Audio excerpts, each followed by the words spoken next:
Alhamdulillah nahmaduhu wa nasta'inuhu wa nastaghfiruh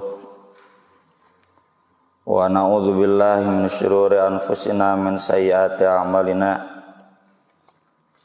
asyhadu an la ilaha illallah wahdahu la syarikalah wa asyhadu anna muhammadan abduhu wa rasuluhu alladzi la nabiyya wa la rasula ba'dah. Allahumma shalli wa sallim wa barik ala Muhammad wa ala alihi wa sahbihi wa man tabi'ahum bi ihsan amma ba'd. Qala Ka'b bin Malik radhiyallahu an, Ka'b bin Malik radhiyallahu an menceritakan, lam atakhallaf an Rasulillah sallallahu alaihi wasallam, saya tidak pernah tidak ikut, selalu ikut serta, tidak pernah tidak ikut dari Rasulullah sallallahu alaihi wasallam fi ghazwatin ghazaha qattu, dalam satu perang yang beliau pimpin sekalipun, illa fi ghazwati Tabuk, kecuali pada perang Tabuk. Tabuk itu sekarang masuknya daerah Yordania dan itu sudah masuk wilayah Syam.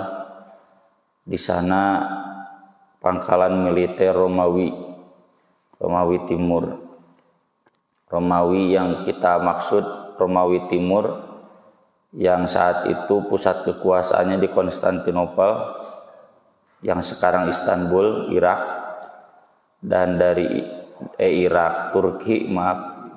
dari Turki terus ke Syam yang sekarang Palestina, Yordania, Libanon, Suriah, itu wilayah kekuasaan Romawi Timur. Dan Romawi Timur itu lebih maju dibanding Romawi Barat. Di film-film Robin Hood ya, itu yang aslinya, tapi Robin Hood yang asli selalu digambarkan bahwa Romawi Barat itu terbelakang, mengalami the Dark Age ya, belum mengalami Renaissance, masih terbelakang. Beda dengan Romawi Timur karena strategis di antara dua benua, di antara dua samudra, bahkan tiga ya. Itu jalur perhubungan perdagangan di antar benua. Romawi Timur ini ketika tahu ya ada kekuatan baru dari Madinah, mengumpulkan pasukan untuk menyerang. Pertamanya itu perang Mu'tah ya, yang dipimpin oleh 4 komandan dan tidak dipimpin oleh Nabi. Kata Nabi, kalau Abdullah bin Rawahah gugur ganti sama Zaid bin Harithah. Kalau Zaid bin Harithah gugur ganti sama Ja'far bin Abu Thalib, kakaknya Ali. Kalau Ja'far gugur ganti sama Khalid bin Walid. Pas Khalid bin Walid mah enggak menyebut kalau gugur. Dan betul saja itu ketiga-tiga panglima itu wafat ya. Dan di YouTube juga banyak dibikin dramanya ya, drama YouTube bagaimana kolosalnya perang Mu'tah, sampai kemudian Khalid bin Walid berhasil memukul mundur pasukan Romawi dari Mu'tah. Nah, selang 1,5 tahun berikutnya mereka mengumpulkan lagi pasukan di Tabuk untuk menyerang Madinah. Terjadinya tahun 9 Hijriah. Tabuk ini perang terakhir yang dipimpin oleh Rasulullah SAW. Saat itu disebutkan di dalam Al-Quran fi sa'atil usroh, saat-saat usroh. Usroh itu usri yusro, susah karena musim kemaraunya panjang. Mirip-miriplah dengan sekarang nih, musim kemarau sudah 7 bulan. Biasanya 6 bulan ya, kemudian hujan, ini sudah 7 bulan panjang. Dan saat itu menjelang waktu panen, Ya, waktu panen, maka dari itu banyak hasutan dari orang-orang munafik, la tangfiru fil har. Jangan berangkat perang apalagi di musim panas. Ini bentar lagi panen. Bodoh ninggalkeun tanah air buat mencari mati. Ini harta yang nyata, pragmatis orang munafik itu. Kenapa ditinggalkan? Nah, perang Tabuk ini yang jadi sababun nuzul surat At-Taubah secara utuh, ya. Dan makanya menjelaskan tentang perang dan tentang orang munafik. Mirip dengan surat Al-Anfal. Kalau surat Al-Anfal terkaitnya perang Badar. Tahun 2, perang pertama yang dipimpin oleh Nabi, perang Badar, Al-Anfal. Perang terakhir yang dipimpin oleh Nabi, perang Tabuk, surat At-Taubah. Makanya Utsman bin Affan ketika ditanya oleh Ibnu Abbas, kenapa ini 2 surat disandingkan, nggak ada bismillah? Kata Utsman bin Affan, mengakomodir 2 pendapat di kalangan sahabat. Dan itu saja yang tidak jelas dari Nabi, tapi tidak jadi problem. Sebagian sahabat mengatakan itu satu surat, dan memang temanya mirip-mirip, tentang perang, tentang orang munafik yang gak mau perang, ya. Tapi sebagian yang lain mengatakan beda surat, karena Al-Anfal mah perang Badar, At-Taubah mah perang Tabuk, beda jaraknya. Maka dari itu kata Utsman bin Affan, saya suruh sandingkan tanpa ada basmalah. Jadi mengakomodir 2 pendapat. Dan kalau disebut as-sab'ut tuwal, kan urutan Quran itu as-sab'ut tuwal, 7 surat yang panjang dulu, lalu Al-Mi'in yang 200-an, ya, lalu yang 100-an, lalu Al-Mufassal. Al-Mufassal itu yang ayatnya dipenggal-penggal. Itu berdasarkan arahan Nabi itu. Ya, urutan surat mulai dari as-sab'ut tuwal, kemudian yang 200-an dan yang 100-an, sisanya yang terpenggal-penggal itu 5 juz terakhir. As-sab'ut tuwal itu Al-Baqarah, Ali Imran, An-Nisa, Al-Maidah, Al-An'am, Al-A'raf, Al-Anfal plus At-Taubah. Karena kalau Al-Anfal saja nggak panjang, panjangnya kalau dengan At-Taubah 10 juz. Ya, itu kalau Nabi stres, tertekan, ada banyak problem keumatannya, stresnya itu juga orang loba hutang. Nabi stresnya seperti para mujahidin sekarang di Palestina, tertekan. Itu beliau sholat malamnya baca as-sab'ut tuwal beres 10 juz. Hari bapak-bapak mah mun stres teh kanu cikopi jeung udud, beak 3 bungkus, beak 3 cangkir. Mirip-mirip lah, ya, mirip-mirip begadang nama gitu. Cuma Nabi mah begadang nate tahajud lama, bapak-bapak mah cikopi beak 3 cangkir, ya, ngarokok beak 3 bungkus. Bari gapleh deui. Ka'ab bin Malik ini sahabat yang tidak diketahui kelahirannya, tapi kewafatannya di zaman Ali. Jadi sekitar tahun 50 Hijriah. Ka'ab bin Malik ini sahabat yang muda, ya, ketika zaman Nabi itu masih muda, dan beliau termasuk as-sabiqunal awwalun minal ansor yang ikut baiat Aqobah pada tahun 12-13 kenabian sebelum Nabi hijrah. Jadi saya sering ceritakan ya, Ansor itu unik. Nabi dakwah di Makkah susah nambah pengikut. Jauh-jauh di Madinah, jauh kan? Madinah ke Makkah itu jauh, Bandung Semarang. Perjalanan unta 12 hari. Ya. Ayo nak kereta cepat 2,5 jam. Dulu 12 hari. Jauh. Mau mencari mana yang namanya Nabi, ngaku Nabi. Lalu mereka beriman. Padahal baru ketemu. Aqobah itu kan di Mina, ya. Ini ayat Jamroh Aqobah. Nah di sana susulumbutan. Karena kalau ketahuan, wah langsung disiksa. sama Abu Jahal, Abu Lahab, Abu Sufyan sapara kanca. Langsung diusir, dimusuhi gitu. Nah, mereka serumbutan baiat. Ka'ab bin Malik salah satunya. Baiatnya itu siap menampung Nabi dan para sahabat di Madinah dan membela mereka termasuk dengan senjata. Nah, Ka'ab bin Malik kata beliau, saya nggak pernah absen dari perang Rasul kecuali satu, perang Badar. Karena perang Badar itu sebagaimana disebutkan di surat Al-Anfal, bukan amauidah, bukan direncanakan perang Badar itu.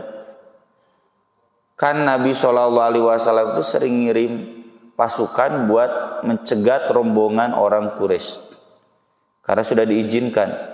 Jadi kan orang Quraisy kalau dari Syam pas lewat Madinah ke Makkah itu kan. Nah, itu mereka mau jalur pantai, mau jalur darat, jalannya semua sudah dicegat oleh pasukan kaum muslim. Nah, di satu tempat ya, ketika dihadang sebagaimana biasanya, ternyata orang-orang Quraisy itu sudah tahu dan sudah merencanakan. Mereka sudah menyiapkan pasukan dari Makkah. Ketika dihadang, datang di pasukan ini. Dan Nabi kemudian dapat informasi itu dihadang. Jadi tadinya menghadang, jadi dihadang. 1000 lagi pasukannya. Wah, ini mengajak perang. Dan Nabi nggak merencanakan. Maka kemudian berangkatlah. Saat itu Ka'ab bin Malik sedang ada di Syam. Can usum video call atau bahulanya menayana usum video call kanu grup perang gitu. Dina WhatsApp. Perulang dulu belum zaman medsos. Jadi nggak tahu, Ka'ab bin Malik juga pulang tahu-tahu dapat cerita ada perang Badar dan memang nggak direncanakan. Tapi semua perang Ka'ab bin Malik selalu ikut ya. Dan ini di makalah aslinya nih ada 9 halaman. Di Riyadhus Shalihin juga 5 halaman, hadisnya panjang. Saya kutip penggalan yang pentingnya saja. Ka'ab bin Malik ini menceritakannya ketika beliau sudah buta ya, menjelang wafatnya beliau buta, menceritakan di hadapan anak-anaknya kisah beliau yang diabadikan di dalam Al-Quran surat At-Taubah ayat 118 wa 'ala thalathatil ladzina khulifu, ada 3 orang yang ditangguhkan diterima tobatnya. Kan disebut At-Taubah deh, karena di surat itu Allah memaklumatkan bahwa semua para sahabat yang ikut perang Tabuk itu diterima tobatnya, pasti ke surga gitu. Jadi orang si asok ngungkit sahabat Nabi pernah kabur di perang Uhud. Sahabat Nabi pernah ada yang kabur meninggalkan Nabi khutbah Jumat sendirian.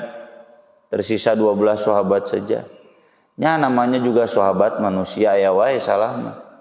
Tapi dengan turunnya surat At-Taubah di akhir kan. Nanti kan sudah turun surat At-Taubah, Nabi haji wada. Nabi haji wada pulang sakit. Sakitnya yang sakit meninggal dunia ya. Nabi pulang haji wada bulan Muharram. Lalu sakit sampai Rabiul Awal ya. Dari Muharram, Safar, Rabiul Awal 2,5 bulan beliau wafat ya. Jadi enggak jauh perang Tabuk ini. Jadi ketika turun surat At-Taubah, laqad taballahu 'alan nabi wal muhajirin wal ansar, disebutkan jelas. Alladzina tabauhu fi sa'atil usrah. Usrah itu perang Tabuk. Nah, di ayat berikutnya wa 'ala thalathatil ladzina khulifu, termasuk kepada 3 orang yang tidak ikut perang Tabuk yang ditangguhkan tobatnya. Nah, pada nanya ini siapa? Ka'ab bin Malik. Ketika sudah tuanya menceritakan itu adalah saya beserta 2 orang sahabat lainnya, Murarah bin Ar-Rabi' dan Hilal bin Umayyah.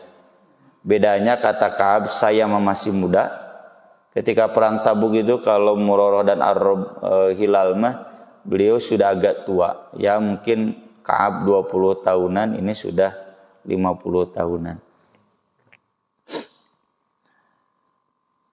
Beliau menceritakan fa'asbaha Rasulullah sallallahu alaihi wasallam ghadiyan wal muslimuna ma'ah. Esok hari atau pagi-pagi Rasulullah sallallahu alaihi wasallam dan kaum muslimin berangkat. Walam aqdi min jihazi syai'an, tapi aku masih saja tidak melakukan apapun untuk menyiapkan perbekalan. Tsumma ghadawtu farajatu. Ghadawtu farajatu teh keluar pulang jika nu ragu gitu. Lain jika nu ragu memang ragu. Dek keluar nyiapkeun, moal pulang lagi gitu. Udah pulang, ketang nyiapkeun. Udah mau nyiapkeun pulang lagi. Terus begitu bolak-balik. Walam aqdi syai'an. Saya tidak memutuskan apapun, jadi berangkat atau tidak. Ragu. Falam yazal yatamada bi hatta asra'u wa tafaratul ghazw.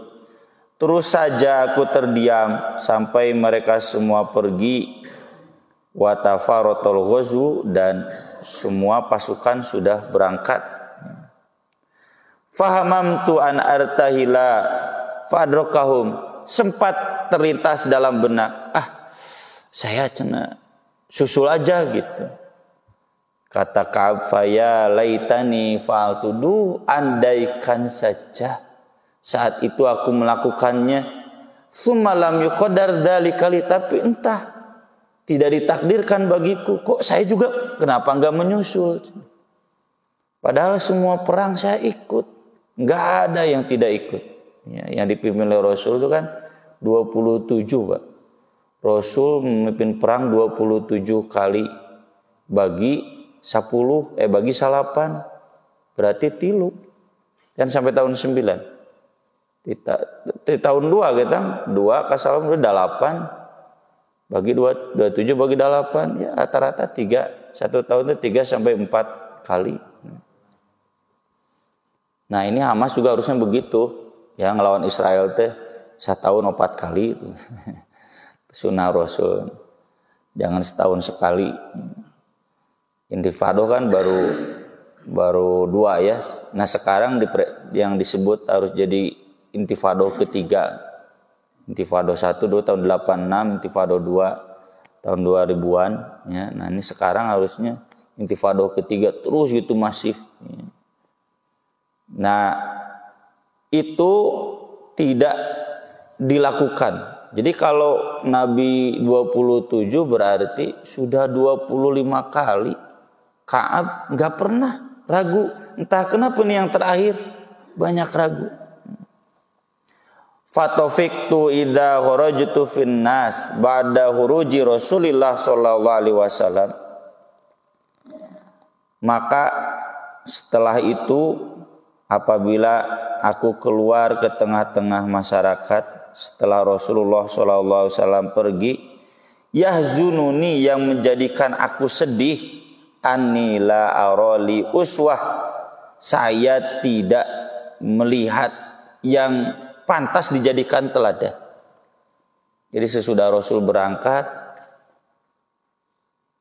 beliau keluar di tengah-tengah masyarakat, wajal manu balik gitu, kabeh tentu baralik. Illa rajulan maghmuson alai fin nifaq, kecuali orang yang sudah tenggelam dalam kemunafikan, geus karal kulit banget gitu. Aw rajulan mimman adarallahu ta'ala minad du'afa, atau orang lemah yang memang Allah terima udurnya. Laisa 'alal du'afa wala 'alal marda wala 'ala ladzina la yajiduna ma yunfikuna harajun.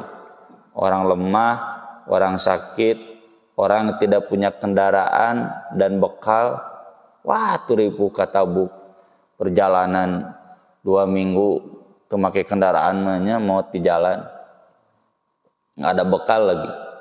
Ad-du'afa dijelaskan di ayat lain, laisa 'alal a'ma wala 'alal a'raj, orang yang buta, orang yang pincang, yang cedera, ya.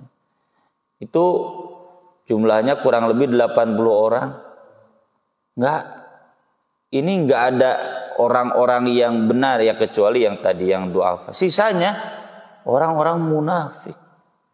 Jadi malu sendiri, kok saya seperti orang-orang munafik itu.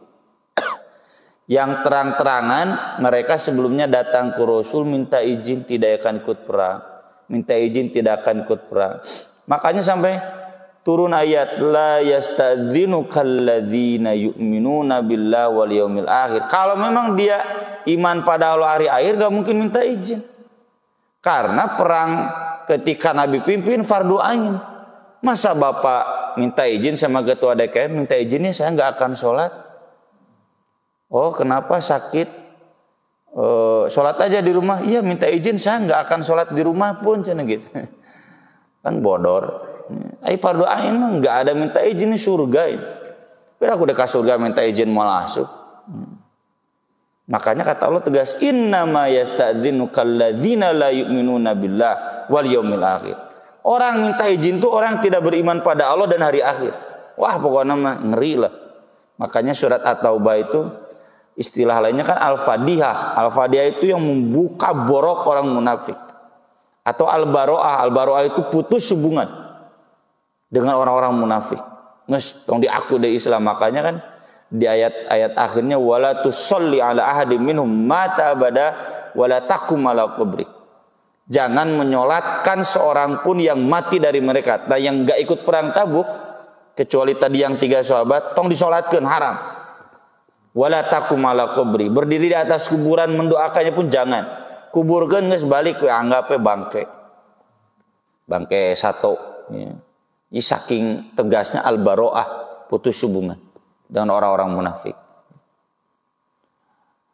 Orang munafik itu ya yang selalu digambarkan dalam Al-Qur'an, alladzina yattakhidunal kafirina awliya min dunil mu'minin ayabtaghuna indahumul izzah fa innal izzata lillahi jami'a. Orang-orang yang selalu lebih dekat kepada orang kafir, meminggirkan orang beriman, apakah mereka mengharapkan izzah dari orang kafir? Itu enggak ada. Izzah itu hanya milik Allah. Saya kadang di waktu luang baca buku-buku sejarah kita dulu, Pak. Sejak Portugis, VOC, dulu kan belum Belanda, masih VOC. VOC itu kan swasta, ya, swasta VOC itu. Para pengusaha boga pasukan gitu. Yang nanti tahun 1800 baru diserahkan ke pemerintah Belanda. VOC itu jaringan dagang lah menaun artinya siga G20 atau APEC gitu. Nah, ketika datang Belanda itu selalu strateginya divide et impera, mengadu dombakan. Dan lucunya ini orang Islam kok bisa-bisanya diadu dombakan, tak eta munafikkan gitu. Sultan Ageng Tirtayasa saja di Banten sampai perang dengan putranya Sultan Haji. Deketan anaknya pengen jadi raja, soknya dibantuan. Sudah menang, Sultan Ageng kalah. Apakah kemudian Sultan Hajinya jadi izah? Enggak, jadi di bawah Belanda. Gitu kan. Sultan Agung, Pangeran Diponegoro, Tuanku Imam Bonjol, selalu gitu. Kaum Padri perangnya dengan siapa? Dengan kaum adat di Minangkabau itu. Sulut kaum adat tah diberi bantuan, nanti dikasih anu, daek perang itu Tuanku Imam Bonjol. Kalah, ya selalu orang munafik itu. Pice cuknya din gitu, ya. Hulu balang kan disuplai ke Belanda. Jadi kenapa selalu kalah? Karena kita selalu perang dengan sesama kita, ya. Diadu dombakan. Kalau kemudian ada rakyat Indonesia yang lebih memilih dekat dengan VOC, dengan Belanda, menyerang sesamanya, tak etan jalma munafik dan gitu. Dan terus itu di masa-masa awal, ya, masa-masa awal zaman kesultanan awal. Terus kesultanan sudah terkuasai semua, kan berpindah perlawan tuh ke rakyat. Kayak tadi Tuanku Imam Bonjol, Pangeran Diponegoro itu kategorinya rakyat. Karena bukan resmi sultan yang mimpin, beda dengan masa-masa awal Sultan Agung, ya. Kemudian Sultan Ageng Tirtayasa, Sultan Hasanuddin. Sultan Hasanuddin pun begitu, diadu dombakan, kalah, ya. Si Singamangaraja gitu diadu dombakan, apalagi mayoritasnya Kristen, kalah. Udah masa kesultanan kalah, kemudian perjuangan dari rakyat kan. Tuanku Imam Bonjol, Pangeran Diponegoro, meski beliau pangeran tapi dah diselir mual kejadian raja, ya, dari selir. Dan beliau yang mau jeung lawan nate pangeran putra mahkota gitu. Saru anak Sultan Hamengkubuwono ngan eta mah ti ratu, bukan dari selirnya, dari istri pertama gitu. Dan Pangeran Diponegoro kan tertangkap karena iming-iming 50.000 gulden, duka sabar 50.000 gulden teh. Wah, mencari Pangeran Diponegoro hayang hadiah eta tak jalma munafik gitu. Kalahlah ya umat Islam di Jawa. Nah, titik balik ya perjuangan kita setelah menyadari bangkitnya kesadaran persatuan umat Islam. Dari mulai SI Muhammadiyah itu titik balik. Memang yang menyuarakan persatuan itu ada Budi Utomo, ya, ada Perhimpunan Indonesia, termasuk Soekarno mana dulu masih anak buah Jepang, sempat, ya. Tapi beliau pun kemudian menggelorakan semangat kemerdekaan, persatuan. Tapi Budi Utomo, Perhimpunan Indonesia, dah gak banyak pengikutnya. Sok Budi Utomo enak kan itu. Perhimpunan Indonesia enak kan itu. Beda dengan SI, Muhammadiyah, Persis, NU. Sampai sekarang masih ada. Dan kemudian digelorakan bersatu sampai jadi sila persatuan Indonesia di Pancasila. Jangan memihak ke Belanda. Alhamdulillah. Yang sekuler pun terbawa, Bung Karno, Bung Hatta, Muhammad Yamin, ya. Meskipun mereka sekuler, nggak seperti di Palestina hari ini. Ya kenapa di Palestina menang? Talo Banu Munafik lebih berpihak ke Israel. Awalnya kan kalah perang 67. Jadi PLO itu si Yasser Arafat itu kan dulu anak muda dia yang bikin PLO, Palestina Liberation Organization. Dia menggalang kekuatan bangsa Palestina termasuk negara-negara Arab, sehingga tahun 67 sudah terasa kuat perang kan, perang 6 hari jeung Israel. Sesudah itu yang namanya Yasser Arafat berbalik. Ngadon deket ka Israel. Puncaknya tahun 93 itu pengakuan pertama bangsa Palestina, Israel itu sah. Dan itu dilaknat oleh para ulama tahun 93 itu. Saya masih kecil tapi ingat saya memorinya. Bapak saya jam 8 malam deh sok nyetel Dunia Dalam Berita di TVRI. Bapak-bapak ya Mut. Saya sering tanya, "Ini siapa?" Yasser Arafat. Di sorban ge cenah pamajikanna mah teu ditiung cenah gitu. Kata bapak saya. Si eta mah cenah sekuler tingali cenah. Saya udah mulai nanya-nanya karena udah belajar sejarah kan, kelas 4 tuh. Kelas 4, kelas 5 SD lah. Terus apal sejarah. Di tahun 93 itu disepakati perjanjian pertama Palestina mengakui Israel. Dan kemudian muridnya si Mahmud Abbas yang sekarang Presiden Palestina melanjutkan ideologi itu.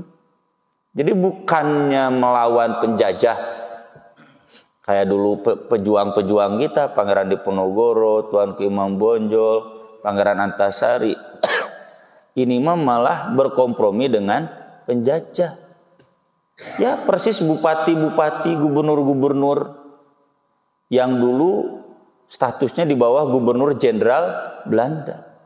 Jadi lebih memilih berdamai, digaji oleh Israel, listrik di Israel, air dari Israel, dan dengan itu nggak ada izah. Persis tadi kita ceritakan, di bantuan ke Belanda dijadikan sultan, tapi tetap jadi sultan ini sultan boneka, dan mereka ada di bawah Belanda. Sama sekarang juga di bantuan ke Israel jadi presiden, ngore boneka disetir ke Israel. Makanya kita sakit hati kan, hari bangsa Indonesia keras menyuarakan bahwa Hamas itu pejuang, di Palestina sendiri, ya terutama dari tepi barat disebutnya Hamas teroris. Jadi yang menyebut teroris itu orang-orang Palestina geloba. Tah ustad-ustad nu di dieu nya anu jadi kacung-kacung munafik. Nyebutkeun Hamas teroris kabina-bina. Kulantaran nyangkana Hamas teh Wahabi, padahal Hamas mah siga NU. Ya, siga NU ibadahna sapinya tukang muludan gitu. Jadi anggapna Hamas teh Wahabi cenah ti Saudi. Jadi ini yang selalu jadi duri dalam daging. Makadanya dari itu, ya, kalau kita cermati ayat-ayat Al-Quran tentang munafik, galak. Lantaran etan ngarusak perjuangan. Palestina pun sekarang, ieu kudu aya tokoh-tokoh siga Pangeran Diponegoro, Tuanku Imam, rakyat. Keun we negara Palestina resmina geus kompromi jeung Israel oge, harus banyak Hamas. Di tepi barat dulu nanti aya, ya. Di Gaza banyak gerakan-gerakan rakyat meskipun belum bersatu, kan gitu lah. Nah bagusnya nanti kemudian mereka bersatu sebagai satu kekuatan bareng. Itu yang dulu wasilah nanya syariatna gitu. Nyaloh sangat mungkin cek Allah merdeka babari. Ngan syariat memang begitu, yang namanya perjuangan merebut kemerdekaan. Masa mantan Wapres JK saja berani memuji, bagus tuh cenah Hamas, ya, menyerang Israel. Begitu perjuangan malah cicing kompromi. Orang tua kita dulu ketika Belanda datang lagi, geus proklamasi menjajah, kita lagi perang lagi kan, angkat senjata semua, mau yang sekulernya, mau yang muslimnya, merdeka atau mati. Itu yang melawan di Surabaya itu santri, warga. Hari itu make teng wajah, ieu santri marawa batu mawa bambu runcing. Intifada teh kan nyerang ku batu, sarua teh intifada. Lalu banyak yang gugur, cing, disebutna hari pahlawan, hari teroris. Siapa yang pahlawan, siapa yang teroris? Ayeuna berita media gitu karena disetirna ku Amerika, teroris Hamas. Israel jadi korban, ya, jadi victim. Dan anak-anak kita pun banyak, termasuk saya di Instagram, di WhatsApp. Ustaz, Hamas tuh begini, mana masalah maca berita kehed. Saking kesalnya kita. Masa ini yang pejuang disebut teroris, lalu Israel disebut korban gara-gara si Justin Bieber, gara-gara si Gal Gadot. Artis-artis Hollywood itu udah dirujuk nih. Gara-gara Liga Jerman, gara-gara Liga Prancis, gara-gara Liga Inggris. Kan di Liga Inggris mun aya kasus Israel Palestina, wah, untung dah bendera Israel terjadi aya di Wembley juga. Ya. Liga Jerman langsung diskorsing pemain yang mendukung Palestina. Sampai sebegitunya. Ai budak urang kan kalau sepak bola teh merhatikeun bisa. Ya. Inilah yang kemudian sebagaimana kita lihat, ya, di berikutnya bagaimana tegasnya Nabi kepada orang yang bukan munafik pun, tapi kalau dia sudah ada sifat munafik, Nabi memberikan hukuman tegas. Itu dihampura begitu aja. Faqala li, Nabi bertanya kepadaku, ma khallafaka, apa yang menyebabkan kamu tidak ikut? Alam takun qad ibta'ta dhahrak, bukankah kamu telah membeli perbekalanmu? Lalu Ka'ab bin Malik menjawab dengan jujur, wallahi ma kana li udhrun, demi Allah aku tidak punya halangan. Wallahi ma kuntu qattu aqwa wala isaru minni hina takhallaftu an, demi Allah aku tidak pernah sekalipun merasa lebih kuat dan mudah berbekal daripada ketika aku tidak ikut serta dengan Anda. Di ini ada yang saya buang, kata Ka'ab, saya mudah saja berbohong sama yang lainnya, tapi kalau saya berbohong sekarang, Allah nanti menurunkan ayat. Jadi nggak ada tempat buat berbohong. Maka kata Rasulullah SAW, amma hada faqad sodako, orang ini sungguh jujur, dan jujur ngaku salah, teloba berdalih. Fakum hatta yaqdiyallahu fik, berdirilah kamu sampai Allah. Kemudian di atas keputusannya itu, wa naha Rasulullah SAW al muslimin an kalamina ayyuhats tsalatsah min baini takhallafa anhu qala fajtanaban nas. Ya, Rasul mengharamkan kaum muslimin ngobrol dengan yang tiga ini, berkomunikasi selama 50 hari. Orang-orang pun menjauhi kami. Bahkan 10 hari terakhirnya istrinya pun harus menjauhinya. Dia harus tinggal di rumah sendirian. Ya hukuman kerja munafik. Sampai begini. Fakuntu akhruju fa asadus shalah wa tufu fil aswaq wala yukallimuni ahadun. Saya biasa sholat ke masjid, nggak ada yang ngajak ngobrol. Ke pasar, nggak ada yang ngajak ngobrol. Saya salam ke Nabi, Nabi nggak menjawab. Saya salam ke saudara sepupu saya Abu Qatadah, dia nggak menjawab. Ke pasar nawar kuno dagangnya tadi jawab. Atau terjadi transaksi. Dia dagang nggak ada yang membeli. Boikot. Ya. Orang paling hese boikot teh. Ya, ada orang lagi ketergantungan. Wa qultu, nah sudah lewat 50 hari, hampir 2 bulan, turunlah ayat yang tadi, wa ala tsalatsatil ladzina khulifu. Dan saat itu kemudian Ka'ab bin Malik datang kepada Rasulullah, ya Rasulullah, innallaha innama anjani bisidqi. Wahai Rasulullah, sungguh Allah Subhanahu wa taala menyelamatkanku karena kejujuran. Wa inna min taubati an la uhadditsa illa sidqan ma baqitu, dan sungguh sebagai bentuk taubatku aku tidak akan berkata kecuali yang jujur selama aku hidup. Makanya di ayat berikutnya, ya ayyuhalladzina amanu taqullaha wa kunu ma'as shodiqin. Takwalah kepada Allah dan bergabunglah dengan orang-orang yang jujur. Ini konteksnya taubat. Dan taubat itu butuh kejujuran. Makanya kata para ulama, apa itu taubat? Taubat itu pengakuan tanpa dalih. Jadi kalau saya tanya, kenapa kamu kesiangan? Oh, udah ini begini, macet di jalan. Macet di jalan nunggal lagi. Ini cina karena ibu saya nyuruh ini dulu, salah, aneh-aneh wae piraku indungna nyarek budak datang tepat waktu. Ya, saya salah, saya telat, tapi karena ini. Nah itu bukan tobat ya. Tobat itu kenapa kamu kesiangan? Ya, mohon maaf Ustaz. Saya tidak akan mengulangi lagi, saya salah. Eta tobat. Jadi syarat tobat itu harus berani jujur. Jujurlah kita dengan diri kita sendiri. Kita sudah ada di mana? Ya. Kenapa kita malas sedekah? Kenapa kita malas sholat? Kenapa kita malas berderma? Itu semuanya bisa terjawab kalau kita jujur, dan dengan itu kita bisa bertobat. Memperbaiki diri terus menjadi lebih baik. Lamun jujur sampai kapanpun kita tidak akan pernah bisa bertobat. Aku qouli hadza wa astaghfirullah li wa lakum, subhanakallahumma bihamdik asyhadu an la ilaha illa anta astaghfiruka wa atubu ilaik.